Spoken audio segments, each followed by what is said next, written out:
بسم الله الرحمن الرحيم. الرحمن علم القرآن خلق الإنسان علمه البيان الشمس والقمر بحسبان والنجم والشجر يسجدان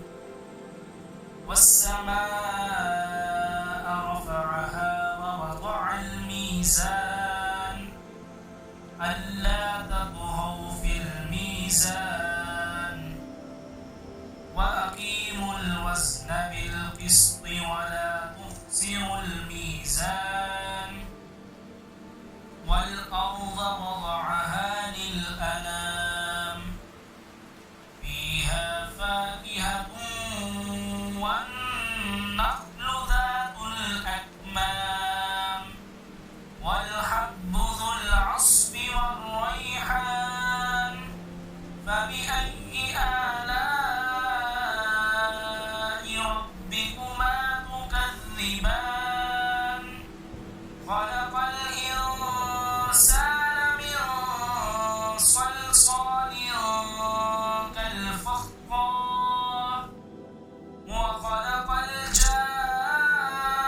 الجان من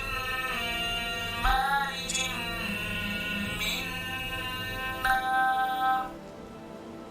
فبأي آلاء ربكما تكذبان رب المشرقين ورب المغربين فبأي آلاء ربكما تكذبان مرج البحرين يلتقيان بينهما برزخ لا يبغيان فبأي آلاء ربكما تكذبان يخرج منهما اللؤلؤ والمرجان فبأي آلاء ربكما تكذبان وله الجوار المنشآت في البحر كالأعلام فبأي آلاء ربكما تكذبان كل من عليها فان ويبقى وجه ربك ذو الجلال والإكرام فبأي آلاء ربكما تكذبان يسأله من في السماوات والأرض كل يوم هو في شأن فبأي آلاء ربكما تكذبان سنفرغ لكم أيها الثقلان فبأي آلاء ربكما تكذبان يا معشر الجن والإنس إن استطعتم أن تنفذوا من أقطار السماوات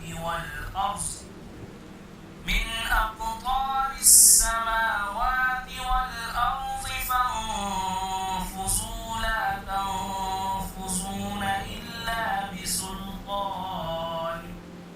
فبأي آلاء ربكما تكذبان يرسل عليكما شواظ من نار ونحاس فلا تنتصران فبأي آلاء ربكما تكذبان فإذا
الرحمن فبأي آلاء ربكما تكذبان فيهن خيرات حسان فبأي آلاء ربكما تكذبان حور مقصورات في الخيام فبأي آلاء ربكما تكذبان لم يطمثهن إنس قبلهم ولا جان فبأي آلاء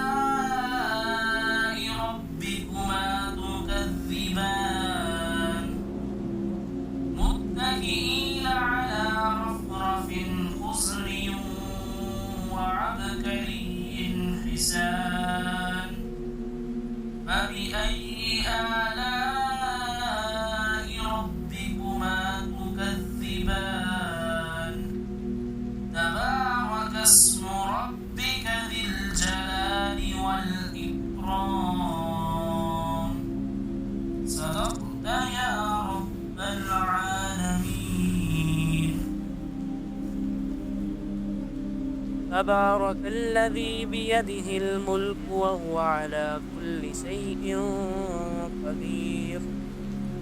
الذي خلق الموت والحياة ليبلوكم أيكم أحسن عملا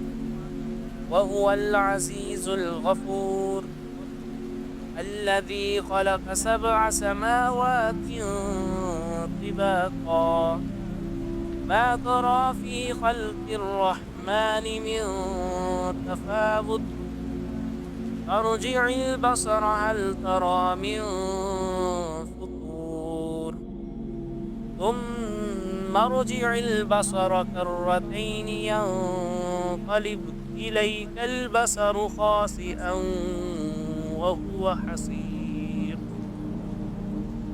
ولقد زينا السماء الدنيا بمصابيح وجعلناها رجوما للشياطين وأعتدنا لهم عذاب السعير وللذين كفروا بربهم عذاب جهنم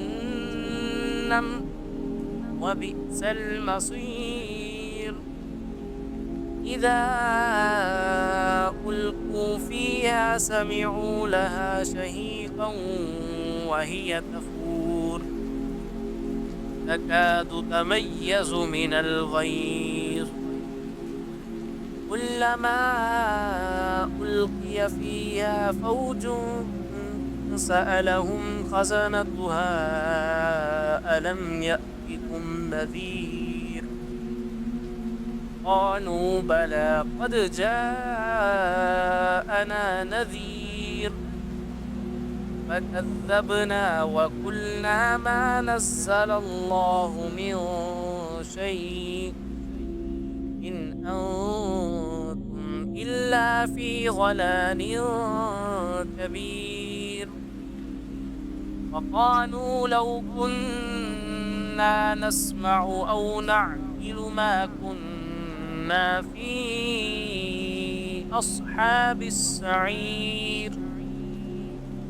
فاعترفوا بذنبهم فسحقا لأصحاب السعير إن الذين يخشون ربهم بالغيب لهم مغفرة وأجر كبير وأسروا قولكم أو اجهروا به إنه عليم بذات الصدور ألا يعلم من خلق وهو اللطيف الخبير هو الذي جعل لكم الأرض ذلولا فامشوا في مناكبها وكلوا من رزقه وإليه النشور أأمنتم من في السماء أن يخسف بكم الأرض فإذا هي تمور أم أمنتم من في السماء أن يرسل عليكم حاصبا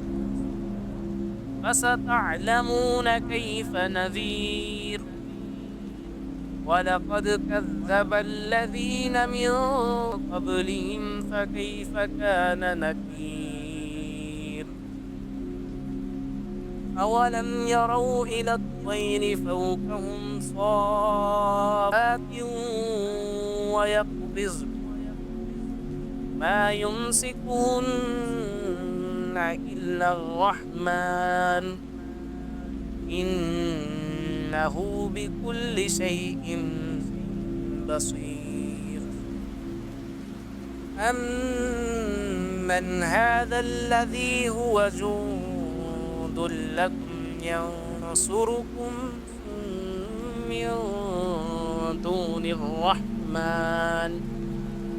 إن الكافرون إلا في غرور أمن هذا الذي يرزقكم إن أمسك رزقه بل لجوا في عتو ونفور أفمن يمشي مكبا على وجهه أهدى أمن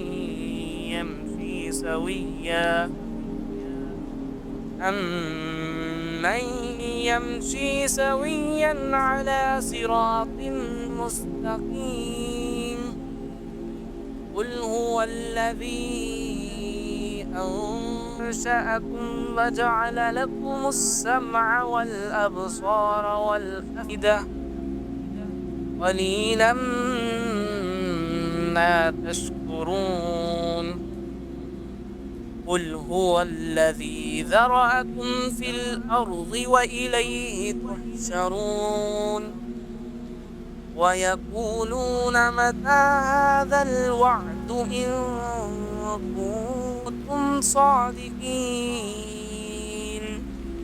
قل إنما العلم عند الله وإنما أنا نذير مبين فلما رأوه زلفة سيئت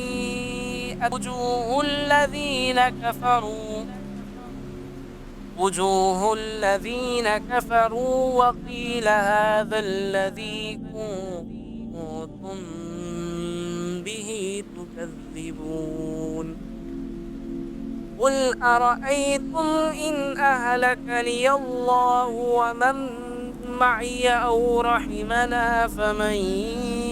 يجير الكافرين من عذاب أليم قل هو الرحمن آمنا به وعليه توكلنا فستعلمون من هو في ضلال مبين قل أرأيتم إن أصبح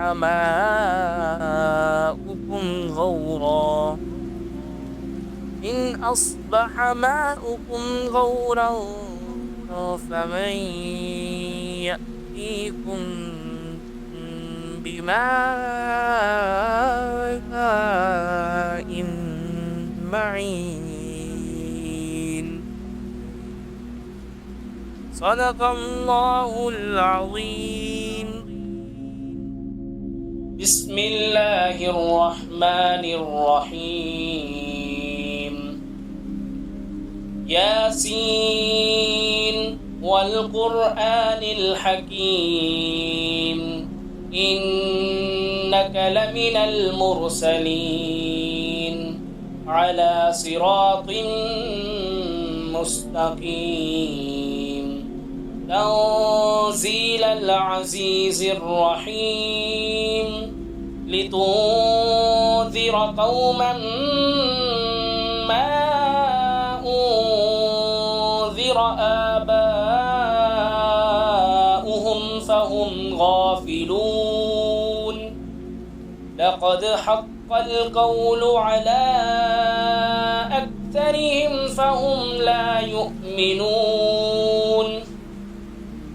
إنا جعلنا في أعناقهم أغلالا فهي إلى الأذقان فهم مقمحون وجعلنا من بين أيديهم سدا ومن خلفهم سدا فأغشيناهم فهم لا يبصرون وسواء عليهم أأنذرتهم أم لم تنذرهم لا يؤمنون إنما تنذر من اتبع الذكر وخشي الرحمن بالغيب فبشره بمغفرة وأجر كريم إنا نحن نحيي الموتى ونكتب ما قدموا وآثارهم وكل شيء أحصيناه في إمام مبين واضرب لهم مثلا أصحاب القرية إذ جاءها المرسلون إذ أرسلنا إليهم 2 فكذبوهما فعززنا بثالث فقالوا إنا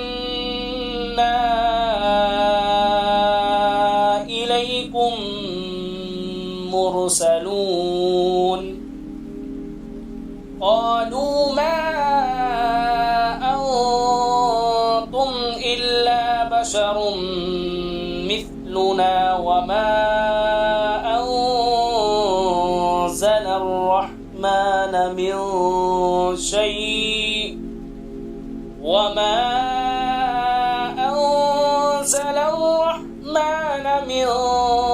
شيء إن أنتم إلا تكذبون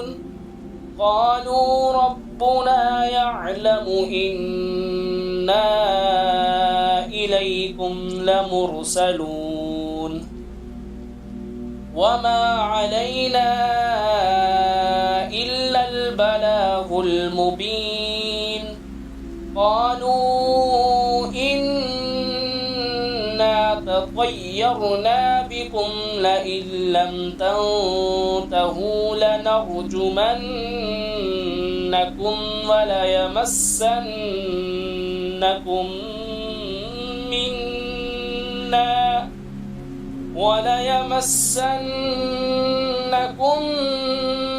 منا عذاب أليم قالوا طائركم معكم أئن ذكرتم بل أنتم قوم مسرفون وجاء من أقصى المدينة رجل يسعى قال يا قوم اتبعوا المرسلين اتبعوا من لا يسألكم أجرا وهم مهتدون يهتدون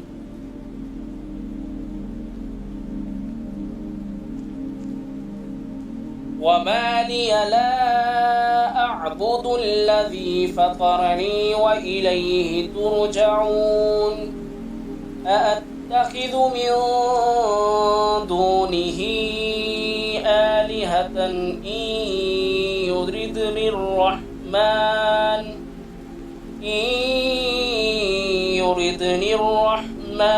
بضر لا تغن عني شفاعتهم شيئا ولا ينقذون إني إذا لفي ضلال مبين إني آمنت بربكم فاسمعون قيل ادخل الجنة قال يا ليت قومي يعلمون بما غفر لي ربي وجعلني من المكرمين وما أنزلنا على قومه من بعده من جود من السماء وما كنا منزلين إن كانت إلا صيحة واحدة فإذا هم خامدون يا حسرة على العباد ما يأتيهم من رسول إلا كانوا به يستهزئون ألم يروا كم أهلكنا قبلهم من القرون أنهم إليهم لا يرجعون وإن كل لما جميع لدينا محضرون وآية لهم الأرض الميتة أحييناها وأخرجنا منها حبا فمنه يأكلون وجعلنا فيها جنات من نخيل وأعناب وفجرنا فيها من العيون ليأكلوا من ثمره وما عملته أيديهم أفلا يشكرون سبحان الذي خلق الأزواج كلها مما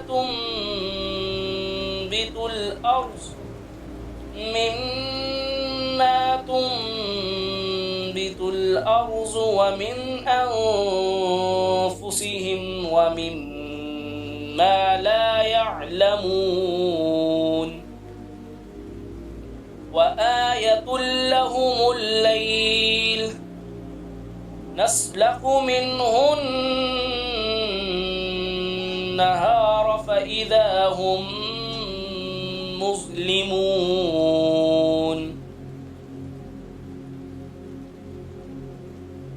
والشمس تجري لمستقر لها ذلك تقدير العزيز العليم والقمر قدرناه منازل حتى عاد كالعرجون القديم لا الشمس ينبغي لها أن تدرك القمر أن تدرك القمر ولا الليل سابق النهار وكل في فلك يسبحون وآية لهم أنا حملنا ذريتهم في الفلك المشحون وخلقنا لهم من مثله ما يركبون وإن نشأ نغرقهم فلا صريخ لهم ولا هم ينقذون إلا رحمة منا ومتاعا إلى حين وإذا قيل لهم اتقوا ما بين أيديكم وما خلفكم لعلكم ترحمون وما تأتيهم من آية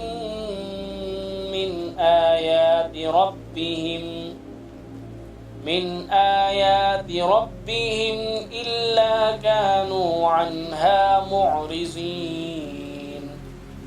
وإذا قيل لهم أنفقوا مما رزقكم الله قال الذين كفروا للذين آمنوا أنطعم من لو يشاء الله أطعمه إن أنتم إلا في ضلال مبين ويقولون متى هذا الوعد إن كنتم صادقين ما ينظرون إلا صيحة واحدة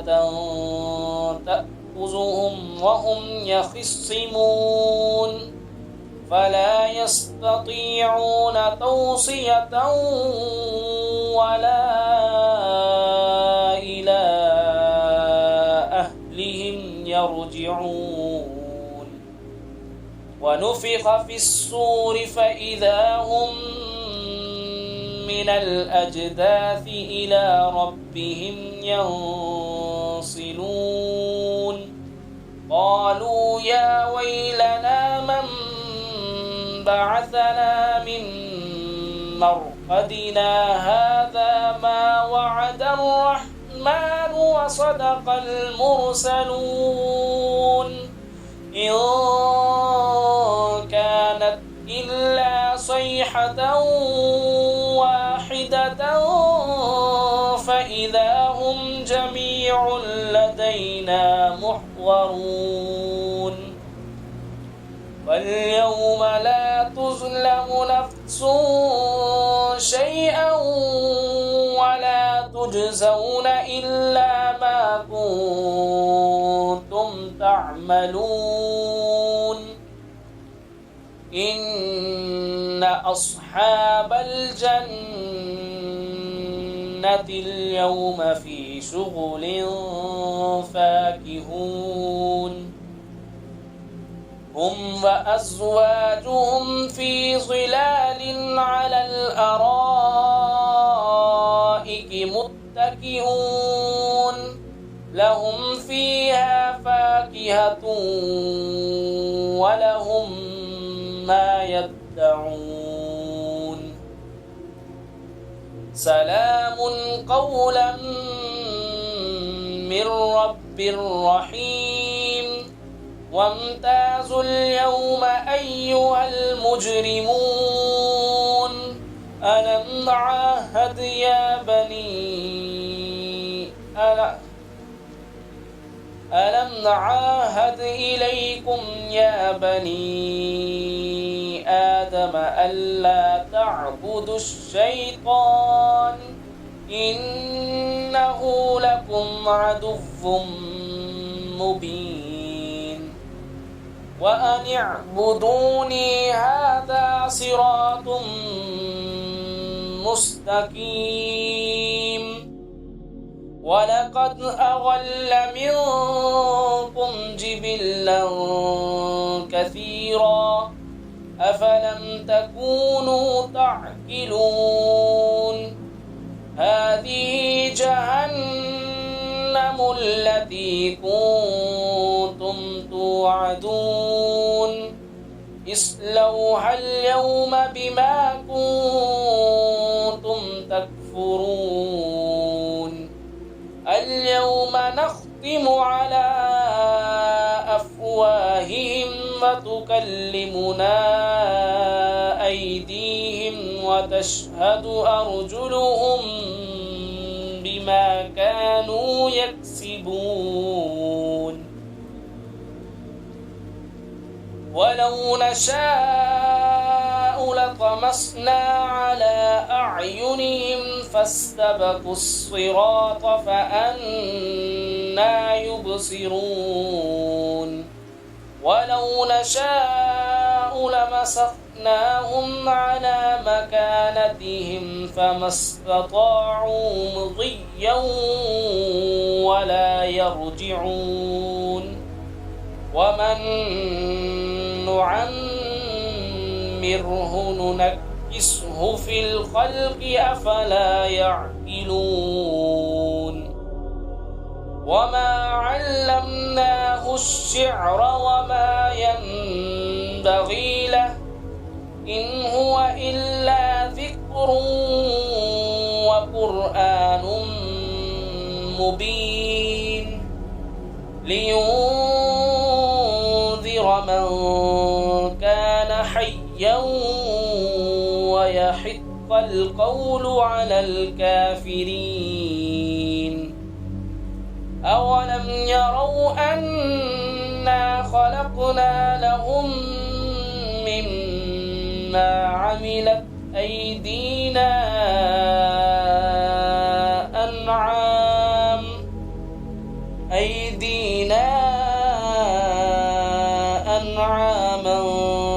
فهم لها مالكون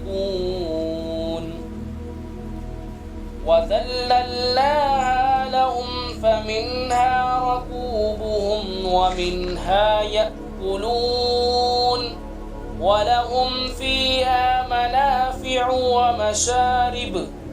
أفلا يشكرون واتخذوا من دون الله آلهة لعلهم ينصرون لا يستطيعون نصرهم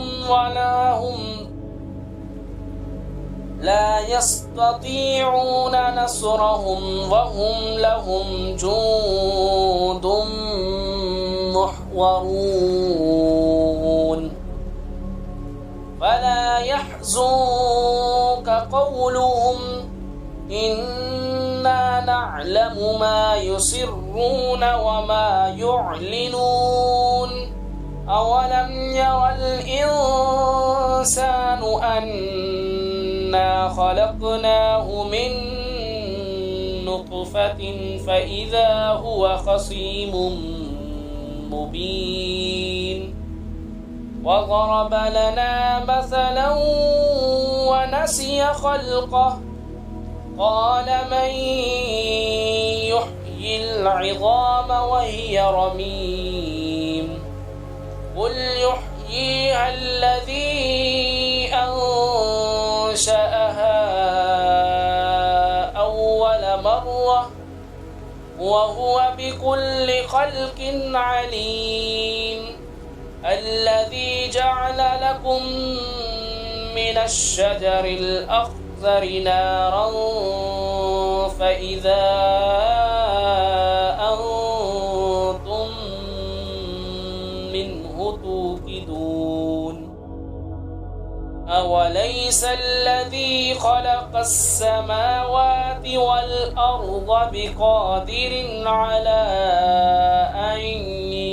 يخلق مثلهم بلى وهو الخلاق العليم إنما أمره